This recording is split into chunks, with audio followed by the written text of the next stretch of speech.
2211222020. Good morning to you, Godfred. Good morning, Bernard. I'm psyching myself up for the next 2 weeks. We all are, because Bernard. I know there's going to be a lot of news, a lot of interesting angles and stories. Both the good and the bad, Bernard. Hopefully we'll get through. So exactly 2 weeks from now, people would have started voting, because voting starts at 6 or is it 7? 7. So it will be 25 minutes to voting.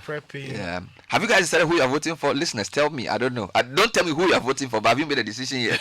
Or are you still undecided? A lot of people can tell you. You know, in the US election, up to like a week to voting, there were still a lot of people who said they were undecided. Yeah. So if you're, I don't know, let's know. Let's get into the stories. Well, Bernard, the front page of the Daily Graphic worries me a lot. Accident? And I'll tell you why later. No, can parties shore up votes? It's the photos, Bernard.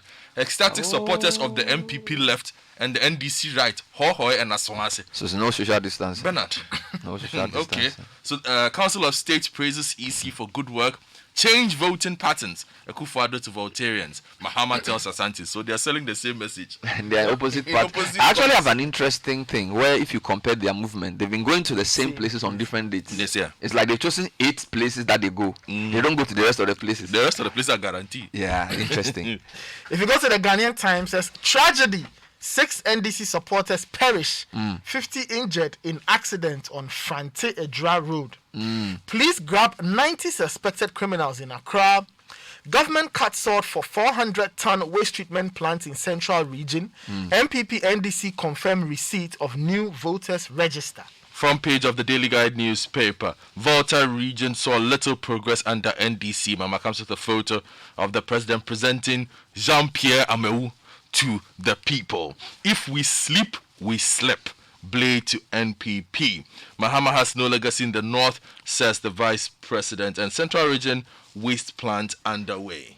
The Crusading Guide says election 2020 Hohoi falls for MPP over great developmental achievements. John Kuma gets doctorate degree from Swiss Business School. We never left a terrible economy. Tekpe barks back.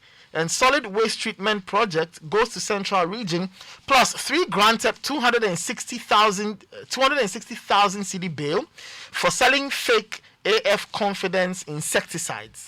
Front page of the Finder newspaper. Free Wi-Fi takes off for tertiary institutions. Work is 80% complete on that of senior high schools. This according to the vice president. We don't need new laws to fight corruption, says Samson Ladi Ayenene. Volta region has seen zero progress, and the NDC, that story is to hear the president visited the region. Dabon should vote Abudani Akufo-Addo to do more, according to Dr. Baumia. The Chronicle says, we can't bite hands feeding us. Volta chiefs assure Nana. 6 NDC supporters perish in accident. Mahama expresses sympathy. Strive for Aliu Mahama's values, Kojo Ponkrumah tells the youth. Fire in Mahama's backyard. BNI is now NIB. And why Ebo Kwanzaa won't vote for Mahama. That's on the front page of the Chronicle. Front page of the Daily Statesman also has a lot of stories about the president's visit to the Volta region. Volta saw little progress, and the NDC is here. Comes with an aerial view of Ghana's first micro hydropower station that has also been commissioned. The Ghanaian Observer says Volta region saw zero progress under NDC Akufo-Addo. NDC's political profiteering agenda over JJ's death exposed. Solid waste treatment project goes to Central Region. Bamia slams NDC over probity and accountability march to honor Rawlings. And Dagbon will never forget Nana Akufo-Addo and Bamia for the peace we are enjoying. Now Bakpem Mahama is speaking. Okay. Finally, from me, Bernard, front page of the BNFT. Civil servants earned no tax relief in the past 5 years, according to ClockSAC. Wow. Power transmission losses on the rise, according to an IES analysis. And on the fund managers' bailout, just 34% validated claims paid so far, according to the RGD. Okay, the publisher says, I thought Akufo-Addo was a saint. Repentant Odike begs Mahama. Angry pastor gives NDC 1 week ultimatum. Napo opens ambulance station. And in terms of the December polls, Nana Kunedu bows out. Nunu Mensah happy. And if you go to the Economic Times, it says Ghana's total public debt rises. Government targets 70% private financing for Ghana Cares program, and government records higher fiscal deficit. Let's move online. CitiNewsroom.com. Mahama slams Akufo-Addo's handling of corruption fight. He says, prepare to refund monies you made from a Japa deal. Also, we have no political agenda. We only want debt-cleared IPPs to government. Meanwhile, Ponkroma says, it's dangerous to think we've won 2020 polls, speaking to MPP supporters. And Bine Champon says, we have enough security personnel to protect everyone on election day. Meanwhile, in other stories, Mahama promises herdsmen land for cattle grazing. Retain MPP to protect your ward's futures. Esla urges Zongo women. Now, if you go to citybusinessnews.com, Ghana's debt stock hits 273 billion, crosses dreaded 70% debt to GDP mark. Also, stakeholders want Akufo-Addo to assent the Real Estate Authority Bill 2020 and IPPs to government. We have no political agenda. We only want our debts cleared. If you go to myjournalline.com, now, the story there is about what you said in the graphic. Politicians setting dangerous example through COVID-19 super spreader rallies. This is according to the Ghana Medical Association. Also, accident at Dinasi near Kodie leaves passengers seriously injured. Other stories, political leaders have responsibility to ensure supporters abide by COVID protocols. This is Dr. Bernard Oko-Boy. Star News, the lead story. Committed to free, fair, peaceful election, Akufo-Addo. Also, popular MPP activists, 50 others defect to NDC in Ketu South. Meanwhile, Yofi Grant says Akufo-Addo is reshaping Ghana after NDC's mess. And Odike says, I thought Akufo-Addo was a saint. Responsible Odike to Bahama. Ghana News Agency has lots of stories. You have shown the love of Allah and his work. ND Community Health Bawumia. Also, Mahama foots medical bills of injured NDC supporters at Ejura. Now, the big story on BBC is key Trump ally urges him to accept defeat in U.S. vote. Yeah, Christie. Governor Chris Christie of New Jersey says Trump, it's over. Let's start with the details. Well, let's get to page 3. I don't know. Yes, let's go inside. Let's get into the Ghanaian Times.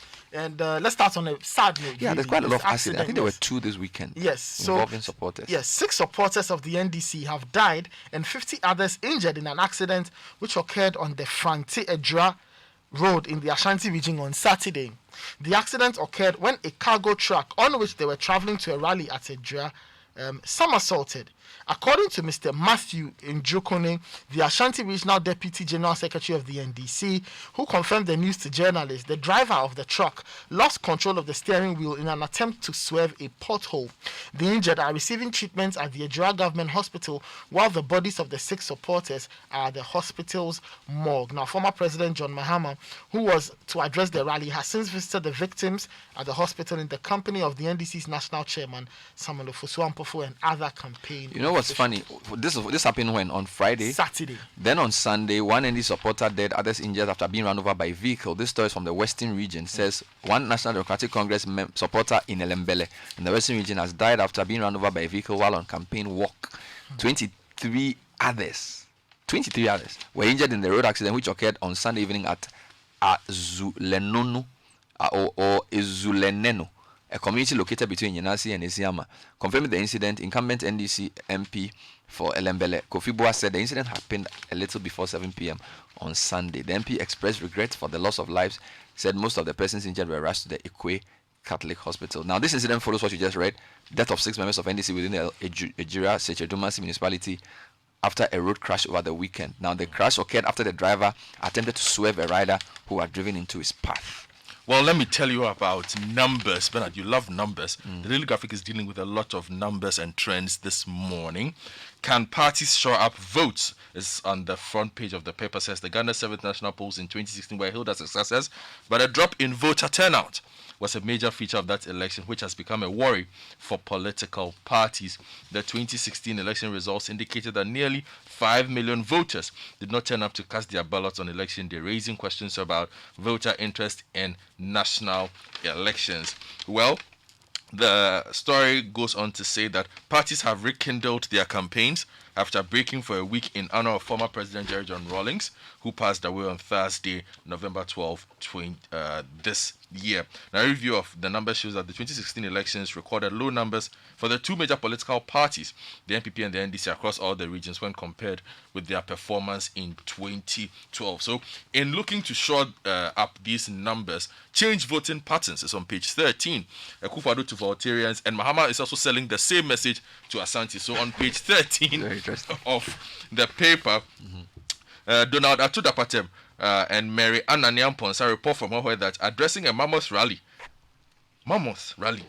at the Hohoe Roman Catholic Park in the Volta region last Saturday, the president referred to the region as a young lady and the NPP as a sweeter. I am determined to marry the Volta region. Just like the sweeter, the NPP will be knocking on the doors of the young lady till she opens the door and says, "Now you can come in."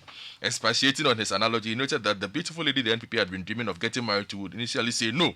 But if you are persistent and show that you are sincere, the time will come and the door will be opened. So that was yes. Ronaldo in the Volta Now, region. from Kumasi, Kester, Abraham Crunchy writes that Mr. Mahama accused Nana Akufo-Addo, that's on page 16, of taking voters in the Ashanti region for granted in spite of their support for him and his party over the years. He said although voters in the region had voted massively for President Akufo-Addo and the NPP to win 2016 elections, the president had failed to return their support through projects and policies that would enhance their livelihoods and uplift Asanteman. Addressing a massive rally. So one is Mammoth, the other is massive. At Abu Abu. In the Aswasi constituency yesterday, the former president said by failing to initiate new projects and continue with those started by the NDC in the region, President Akufo-Addo was indirectly saying that voters in the region will still vote for him and the party, irrespective of the impact of his leadership on their livelihoods. I have a chart I will show you later. It's as if the two candidates go to the exact same places. So from 18 August, the president started in Western region, then he went to the Central, then he went to Bono, came down to Western North, went to Ashanti, and then went to Eastern, and then Volta and went to Uti. Mahama also on the same date started his campaign activities in Volta, went to Uti, then went to Bono, came down to Greater Accra, went to Western, came down to Central, and ended up in Ashanti. Now, talking about campaigns, political parties are setting a dangerous example through COVID-19 super spreader rallies. According to GMA, this story is on my journal. Ghana Medical Association is warning of a potential hike in cases of the novel coronavirus as political campaigns intensify ahead of the December 7 elections. General Secretary of the GMA, Dr. Justice Jackson, believes the rallies undertaken by the parties have the potential of accelerating the spread of infections. Now, President Akufo-Addo in his latest address, or last address to the nation, asked essentially urged Ghanaians to not to let their guard down and urged the conscious efforts be taken to improve compliance and nip the virus in the bud. But speaking on the probe, Dr. Hansen explained that the crowds, which he described as super spreaders, leave much to be desired in the fight against the novel coronavirus. He advised that the political parties exhibit leadership by being innovative and not play ostrich as far as COVID-19 is concerned. Bernard, is unacceptable. Yeah, the meanwhile, they interviewed Bernardo Boy, who says the government is taking appropriate measures to reduce the virus spread. He says the party has made announcements of its branches across the country to ensure that they follow the WHO protocols, and then he gives some numbers as well. Nathan. Well, if you go to page 7 of the Crusading Guide, there are more election stories there. And Freddie Blair, who's chairman of the MPP, is warning that power will slip out of their hands if the MPP gets complacent. Now, he says, quote, until we clinch a resounding victory, we can't sleep. If we sleep, it will slip, end quote. And he warned last Friday when he met the Greater Accra regional executives of the MPP, constituency executives, MMDCs, government appointees, volunteer groups, and several other related entities. Well, there's a lot happening in the northern region also, where the vice president is busy campaigning, and he says on page 6 of the Daily Guide that Mahama has no legacy in the north. The vice president has hit out at former President John Dramani Mahama for failing the people of the northern region, failing the people of the northern part of the country during his tenure. Dr. Baumia threw the political punch at Yendi in the northern region when he commissioned 2 6-unit classroom story blocks in a dormitory at the Yendi Senior High School on Saturday as part of his campaign tour ahead of the December 7 general elections. And here, quote says, Dr. Baumia said, they are out there saying they are marching for probity and accountability. Where was the probity and accountability when they were chopping the SADA money? You couldn't complete a full road in 8 years in the northern Upper East and Upper West regions, John Mahama, at least in the Northern region, does not have any substantial legacy. Let's go to the oil sector, energy sector. We have no political agenda. We only want our debts cleared. IPPs to government. This is citybusinessnews.com. The Chamber of Independent Power Producers and Distributors and Bulk Consumers has refuted accusations by government that it is creating unnecessary tension in the country by threatening to cut power supply should government fail to settle the debt, which is over $1 billion cedis, or over $1 billion actually, owed its members. The chamber says it is an apolitical group with the objective of championing the interest of power producers in the country and not any political agenda. The chamber said its objectives also include contributing to energy and sector policy formulation in support of the best interest. Now, this is in reaction to an interview we had with Honorable Deputy Minister for Energy, Honorable Oreku Edu, who accused the chamber of exhibiting traits of a pressure group and creating unnecessary tension with threats to interrupt power supply. Now, the chamber says we wish to assure government and the public that we have no political motive for the timing of the communication that IPPs may be forced to shut down. This is based purely on commercial exigencies we currently face and not any political agenda, the statement noted. Well, there's another story on energy on page 3 of the BNFT. Power transmission losses on the rise, according to a new analysis from the IES. Power transmission losses within the Ghana Grid Company system keep surging to 2013 highs and possibly beyond, far in excess of the allowable loss margin. Analysis of official data by the Institute for Energy Security has shown. Review of the electricity supply plans from the Energy Commission and data from the Ghana Grid Company indicate that since 2008, the rate of transmission losses from total generated power keeps rising above the allowable margin of 3.5% in gigawatts hour stipulated by the Public Utilities Regulatory Commission. Largely due to inefficiencies in the transmission. In the power sector, the Herald has a story about PDS elements hiding and chopping $5 ACJ's money. Essentially, a complaint about a lack of forensic audit into the botched tenure of PDS. Don't forget that there's been PDS contractors who've been coming to Citi events asking for their money to be paid. We don't seem to have any progress on that. Then on the economy, Ghana's debt stock hits 273 billion cedis, crosses the dreaded 70% debt to GDP mark. This is on Citi Business News as well. Ghana's total public debt stock has risen by 54.8 billion cedis in the last 9 months of this year, hitting 274 approximately at the end of September. Government is currently under pressure to slow down the rate of debt accumulation. The new debt figure pushes Ghana's debt to GDP ratio to 71%, crossing the dreaded 70% threshold for the first time since December 2016, when the figure stood at 73.3. Now, according to the latest summary of macroeconomic and financial data from the BOG, the total public debt stock, which started the year at 219.6 billion, has increased by 26% within 9 months. Well, more politics, and on page 6 of the Publisher, it says Nana Kunedu bows out. So the story written by Jeffrey de Graaf Johnson says, former First Lady and founder of the NDP, Nana Kunedu Agyemang-Rawlings, barring any last-minute hitches, is highly expected to announce her withdrawal from the December elections today. Party sources say the decision, yet to be made public at a news conference to be held at 2 p.m. today, is mainly as a result of the death of her husband, former President Jerry John Rawlings. It is unclear what the decision means to her political future, but insiders say that she has reached the decision after wider consultation with the rank and file of the party as well as the family. But now the ballot's already printed, right? So even though she would withdraw, I think her picture will still be there. They can't reprint them. So that will be. So education might have to be carried out. Let me give you a quick story, Bernard, on this good news. Free Wi-Fi takes off for tertiary institutions.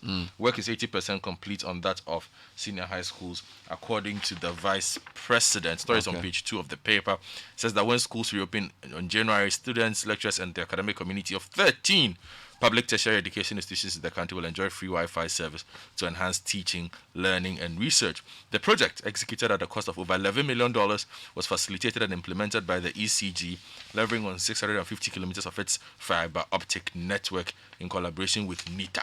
There's a very funny story I saw here, Star News. I thought Akufo-Addo was a saint, remorseful with DK Bex Mahama. I heard that story also on another newspaper. This has been the Publisher. Yeah, what is that about? I mean, founder of the UPP, Adayo DK, he said he apologized to Mahama. Where was he speaking? What is this? Well, the two of them met in Kumasi at the Golden Tulip City Hotel car park on Sunday morning. Was that a formal event? No. While John Mahama was joining an NDC health walk. Now, Mr. Dike, after the meeting, told Ultimate FM's Isaac Bediako that the former president was my friend, but our relationship went bad when I campaigned against him 5 years ago. during the 2016 elections, I thought Nana Akufo-Addo was a saint because I didn't know much more about his leadership qualities. I now know the true character of the president. His government is the most corrupt government ever to happen. So Odike is now campaigning against MP. So he campaigns against government. Yeah. I see. But let's do some international news. Yes, quite Trump, a lot happening. Trump allies urge him to accept defeat. And his lawsuit has also been struck down in Pennsylvania on page 9 of the Daily Graphic. So let me start with a prominent ally of Donald Trump has urged him to drop his efforts, I'm on the BBC website, to overturn his loss to Joe Biden in the U.S. presidential election. Former New Jersey Governor Chris Christie called the president's legal team a national embarrassment. President Trump has refused to concede the election, making unsubstantiated claims of widespread electoral fraud. Many Republicans have supported his legal efforts, but a small but growing number have broken rank. On Saturday, Mr. Trump suffered a major blow in Pennsylvania after a judge dismissed a lawsuit from the Trump campaign seeking to invalidate millions of mail-in votes at the battleground state. In a scathing ruling, Judge Matthew Brand said his court had been presented with strained legal arguments without merit and speculative accusations. The move paves way for Pennsylvania to certify later on today Mr. Biden's win, and he leads there by more than 80,000 votes. Now, Mr. Trump's campaign is appealing against the ruling. Now, Mr. Chris Christie was speaking to ABC This Week program on Sunday, says, quite frankly, the conduct of President's legal team has been a national embarrassment. He said the Trump camp was often discussing election fraud outside the courtroom, but when they go inside the courtroom, they don't plead fraud and they don't argue fraud. I've been a supporter of the president. I voted for him twice, but elections have consequences, and we cannot continue to act as if something happened here that didn't happen. Well, there's an election happening in Burkina Faso that we should keep an eye on. Okay. Bernard, it has taken off amid jihadist threats. 1/5 of the country is not voting, but they're holding elections. Thank you, Godfred. Thank you, Nathan. There's a lot of politics when we come back. It's 2 weeks to elections. Have you made up your mind yet? Let us know. This is the Citi Breakfast Show. The Citi Business News is next. Stay with us. This is the Citi